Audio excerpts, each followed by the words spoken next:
Welcome to our online class, my dear students. I hope you are safe and sound at home. I am also well by the grace of Almighty Allah.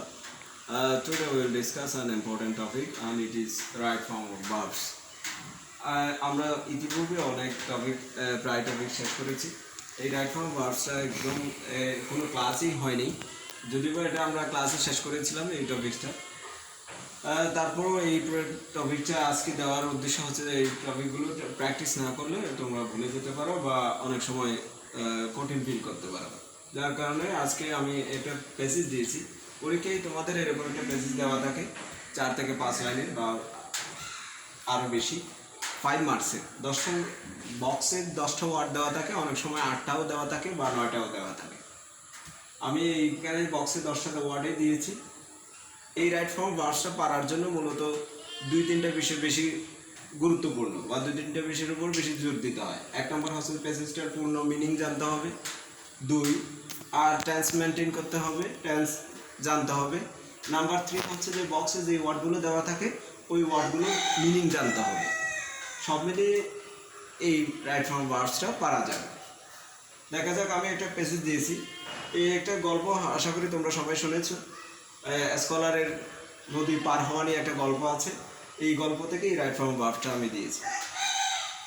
One day a scholar, A দিয়ে gap আছে, a river with a boat, suddenly a ghastly wind, B দিয়ে gap to blow, the scholar C দিয়ে gap with fear, the boatman D দিয়ে gap him if he E দিয়ে gap how to swim, the answer from the scholar F the gap negative. Then the boatman Z the gap very soon you are going to H the gap you I the gap a lot of knowledge but it Z the gap to use at this moment. Let us solve. এবার আমরা দেখি এটা solve করব। One day, একদিন, এ scholar, একজন পণ্ডিত বা বিজ্ঞানী মানুষ, এ দিয়ে গ্যাপ আছে, রিভার উইথ এ বুট, বুট দিয়ে যেহেতু বুটের কথা আছে, নদীর কথা আছে, সেহেতু আমরা এখানে একটা ক্রস ভার্ব দেখতেছি। ক্রস মানে পার হওয়া, সেই জন্য আমরা এই ভার্বটা হবে বুঝতে পারছি। কিন্তু ভার্বটার কোন ফর্ম ইউজ করব, প্রেজেন্ট ফর্ম বা ফার্স্ট ফর্ম বা ফার্স্ট প্রোগ্রেসিভ বা প্রেজেন্ট প্রোগ্রেসিভ, কোন ফর্মে দিব সেটা এবার দেখব। ওয়ান ডে দিয়ে কোনো সেন্টেন্স শুরু হলে বা ওয়ান্স আপন দিয়ে কোনো সেন্টেন্স শুরু হলে বা এর জাতীয় কিছু অতীত নির্দেশক কোনো কিছু চিহ্ন থাকে, এই যেমন ওয়ান ডে, এরকম কোনো সেন্টেন্স বা কোনো প্যাসেজ শুরু হলে সাধারণত ওই প্যাসেজটা পাস্ট ইনডিফিনিট টেন্সে যাবে। কিন্তু এক্ষেত্রে আমরা পাস্ট ইনডিফিনিট দিব না, আমরা পাস্ট প্রোগ্রেসিভে দিব বা পাস্ট কন্টিনিউয়াসে দিব। One day a scholar was crossing দিব, ওয়াজ ক্রসিং মানে পার হচ্ছিল বা চলমান বোঝানোর জন্য আমরা পাস্ট প্রোগ্রেসিভ দিয়েছি বা পাস্ট কন্টিনিউয়াসে দিয়েছি। One day a scholar was crossing a river with a boat, একটি বুট নিয়ে নদী পার হচ্ছিল। সাডেনলি, হঠাৎ করে, এ গাস্টলি উইন্ড মানে ঝোড়ো বাতাস, এখানে দেখা যাচ্ছে টু ব্লো প্রবাহিত হওয়া। এখানে একটা ভার্ব আছে বক্সে, বিগিন, বিগিন মানে আমরা নর্মালি জানি সবাই শুরু হওয়া, সেই জন্য সাডেনলি গাস্টলি উইন্ড, বিগিনের ফার্স্ট ফর্ম দিব আমরা, যেহেতু এই প্যাসেজটা আমরা ফার্স্ট টেন্স দিয়ে শুরু করেছি, সেই জন্য বিগিন এই ওয়ার্ডটা প্রেজেন্ট ফর্মে আছে, আমরা বিগিনের ফার্স্ট ফর্ম বিগেন করে দিব।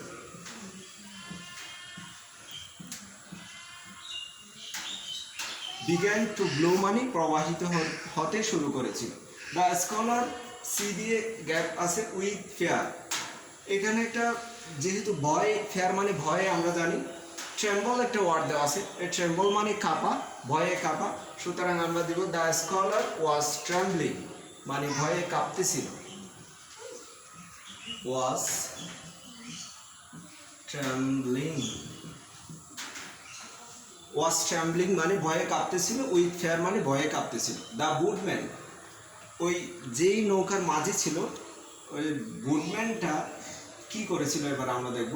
ডি দিয়ে গ্যাপ দেওয়া আছে, দ্য বুটম্যান, এরপর আমরা যদি এই আক্সড ভার্বটা ইউজ করি তাহলে অর্থটা পূর্ণাঙ্গ হয়। দ্য বুটম্যান আক্সড, ফার্স্ট ফর্ম দিয়ে দিল যথারীতি, আক্সড যদি দিই হয় দ্য বুটম্যান আক্সড হিম মানি নৌকার মাঝিটি ওই স্কলারকে প্রশ্ন করেছিল বা জিজ্ঞেস করেছিল if he how to swim দেওয়া আছে, সেহেতু আমরা সবসময় হাউ টুর পর আগের ভার্বটা সাধারণত সবসময় নো দিয়ে হয়, সেই জন্য আমরা দিব নিউ দিব। নোর ফার্স্ট ফর্ম হচ্ছে যে নিউ।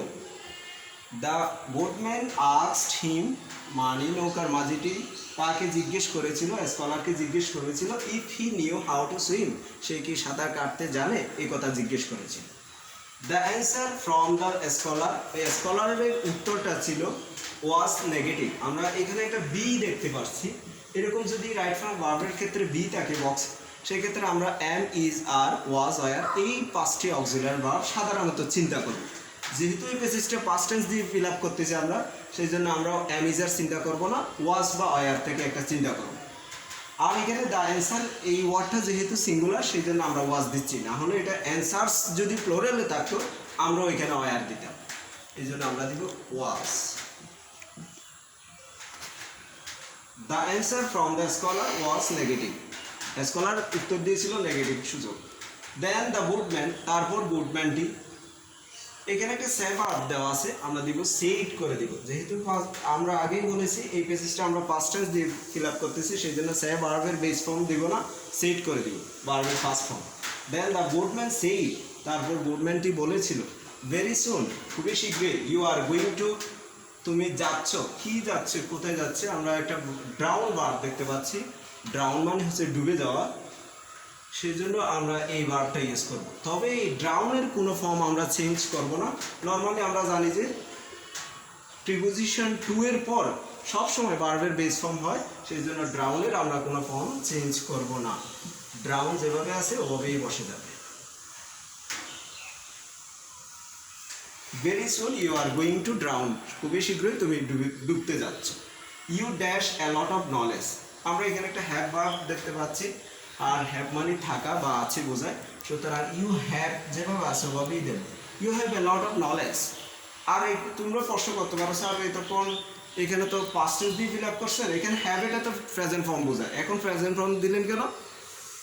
ওর নলেজ যদি আমরা হ্যাড ইউজ করি সেক্ষেত্রে ওর নলেজ ছিল বোঝায়, তো আগে ছিল এখন নাই, নলেজ নাই এরকম বোঝাবে, সেই জন্য এটা তো সবসময় নলেজ ওর আছে, ছিল, আছে এরকম বোঝায়, এই জন্য এটা প্রেজেন্ট টেন্সে আসবে, এই জন্য আমরা হ্যাড দিই নি।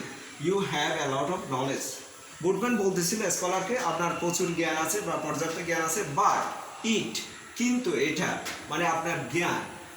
এখানে একটা ভার্ব দেওয়া আছে কাম, কাম মানে আসা, সুতরাং আমরা দিব এটা ফিউচার ইনডিফিনিটিভ, উইল নট দিব অথবা ওন্ট দিব। উইল নট কাম মানে কাজে আসা, টু ইউজ এটা একটা ফ্রেজের মতো কাজ করবে। It will not come to use মানে আপনার জ্ঞান কোনো কাজে আসবে না অ্যাট দিস মোমেন্ট, এই মুহূর্তে আপনি যেহেতু সাঁতার পারেন না, আপনার জ্ঞান আর কোনো কাজে আসবে না, আপনি ডুবে মারা যাবেন, এই কথা বলেছিল বোটম্যানটি। আশা করি এই রাইট ফর্ম ভার্বসটা তোমরা বুঝতে পারছো। এই বাসায় এরকম তোমাদের মডেল কোয়েশ্চেন বইতে আরও অনেক প্র্যাকটিস দেওয়া আছে, এগুলো প্র্যাকটিস করলে এগুলো পেরে যাবে বা সহজ লাগবে। বাসায় বেশি বেশি প্র্যাকটিস করো, বাসায় ভালো থাকো, সুস্থ থাকো। Thank you all.